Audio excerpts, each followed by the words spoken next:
Dave here, and welcome to what's in Arthur's Toolbox number 22. Tonight it's all about handsaws. I have 5 of Arthur's handsaws, and they range from tenon saws through to rip saws. And they're very interesting. Now, last week we had the saw set, and that's why I promised to do the handsaw this week. Now, we'll start. What I'm going to do is I'll have some photos of the little badges. Now, the badges are actually part of the bolt head that hold the handle onto the saw blade. This is fascinating, and everyone used to do it. And every now and then also they'd have an etching into the saw blade to say how good their blade, how good their saw is, or its name, or a fancy photo or fancy etching of a sailing ship going across the water. All high-tech stuff back then. But anyway, the first saw is a rip saw. Now, just going to explain the differences between the different types of saws. Rip saws, the teeth are a set of chisels which just plough through and pull timber out. They don't cut across fibres at all. They're just a set of chisels. So they're all sharpened at 90 degrees across the blade with the file. Crosscut saws have points, not chisels. So the points are designed to actually shear through the fibres of the timber. And they're normally filed at 60 degrees across the blade. 60 degrees alternating, so it brings it up to a really sharp point. So there you go. Set, as I was discussing last week, the set is to spread the teeth out a little bit, and that stops the back of the blade binding. Just for instance, on this old rip saw, the teeth are a little bit wider than the back is, just so as I'm going through the cut, the back, the timber doesn't close in on the blade. There's been enough room for the blade to still travel through. There we go. While I've got this bad boy up here, this one is, and I'm going to have to read this. Oh, I'll give you another little tip on these things. This thing here, just there, that's called the nib. That's called the nib, and it has no earthly purpose. But there you go. I've read up, and I cannot find a purpose for it. I was under the impression that you could hook it over and pull something backwards, or maybe use it as a sight. I don't know. If you know what it is, what the nib is, tell me. But all the research that I've found, no knowledge. Maybe it's to hold it up. I doubt it. Okay, this one is Arthur's heavy-duty rip saw. Now, teeth, and the back part is the gullet. That's where all of the timber that's been pulled out of the wood rests until it drops out at the end of the cut. Backwards and forwards, all the waste falls out and it's stored in the gullets. That also allows the saw to cut in. The deeper the gullet and the less amount of teeth per inch, obviously it's going to create a deeper gullet, the more aggressive the saw is going to be. Now, this is a 3.5 TPI. Now, that is worked out by how many points there are in an inch. Now, you can't count the first one because it's going into the next inch. So there you go. 1, 2, 3.5, and that's where the next inch is starting. So we go 0.5, 1, 2, 3, and that'd be 2 inches. This particular saw, and we've got all this beautiful green brass here that I haven't cleaned, this one, and it is from Sheffield, and it's a Moses Eden rip saw 3.5 TPI. And it has, straight back on this guy, across the back, it's straight. The next saw I show you is also a rip saw, and it has what's known as a skew back.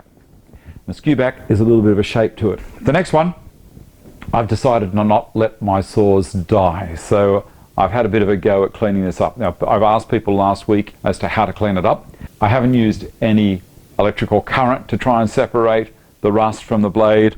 I've just gone in with Valise and wax, and also I have a felt wheel on my grinder, and that enabled me to clean up all of the brass there.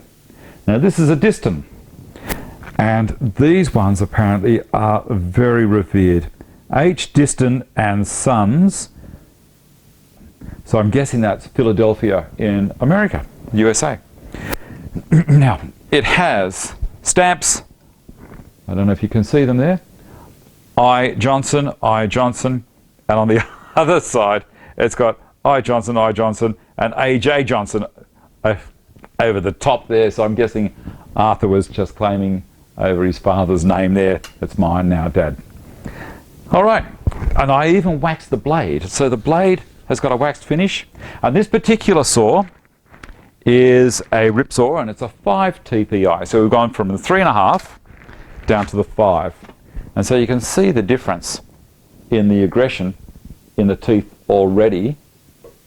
Big difference. All right, that one out of the way. This is a beautiful saw. Look at that beautiful shape. How cool is that? Okay, next one is, I had to write them down. I had to write them all down. The next one is Tyzack and Sons and Turner PLC from Sheffield, and it is a crosscut, and it also has the skew back shape. I haven't touched this one, so this one's still pretty filthy. It needs a good clean up.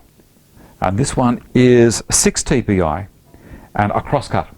So this one has got the sharp pointy teeth for severing across the fibres. And you can see as the saws became newer, the handles became less ornate. That's amazing. All right, and then the fourth of the big saws is another company again, and this one is a 7 TPI, and this one is called Warranted Superior. So I'm guessing the Superior brand, and I've got some photos of the label there. I haven't touched this one either. This one's got a fair few splits through the handle, so I may have to make a new handle for it. We'll see. I might be able to fix them. As I say, there is no stamp on it. It does have that little nib up there as well. Now that's the standard, they're the standard saws. Now I've also found what I've always called a tenon saw. An Arthur's tenon saw is a 15 TPI, which I believe puts it in the class of a dovetail saw. So you have all of these backed saws that are backed with brass, and to make them extremely stiff and straight, so they'll give you a super straight cut. You won't be able to cut all the way through something, but you'll only be able to cut down to the back, and it's high enough to be out of its way. And I've worked on the brass back on this one. I haven't worked on the handle yet, but I've worked on that, and I've worked on the blade a little bit, and it's this guy. How nice is that? And it's a number 120. It's got a little picture of a little elephant. I'll throw a photo of this up. And it's got non-pareil. So N-O-N-P-A-R-E-I-L. So I'm guessing there is no parallel to this saw, or what? I don't know. Do you know what non-pareil? Maybe it's a French saying. So I think this will come up nicely when I finish working on it. The reason I've decided to clean these saws up is because the metal on it is extremely thin, and I don't want the things just to rust away, and I don't have them anymore. That's why I've decided to try and restore them. Otherwise, I'd leave them there sit rusty, but I think it's just be a crying shame if I did. Anyway, that's it. How good is this Diston? This is just so beautiful. I like this. That's just neutral wax. I did it on the blade and also on the handle. I'm missing that little nut. Next week, got this guy, and this is a double rabbit plane, or a double rebate plane, depending on which side of the Pacific Ocean you live on, or the Atlantic, I don't know. Pacific, let's go with the Pacific. It is a number 78. Number 78 Stanley, and it's beautiful. It's got all sorts of whiz-bang stuff on it, and we'll have a look at that next week. Same as normal, if you like what I'm doing, you think this is worth a like, and you want to share it around with friends, by all means, that's great. Click the like button. I've got a little reminder up here for you. Subscribe to the channel if you haven't already. As I say, it just helps me keep on pushing these videos along. And also, down in the description box, I've got links there to social media and a few other interesting things. By all means, keep on coming back, tell your friends, and I will see you hopefully next week. Bye.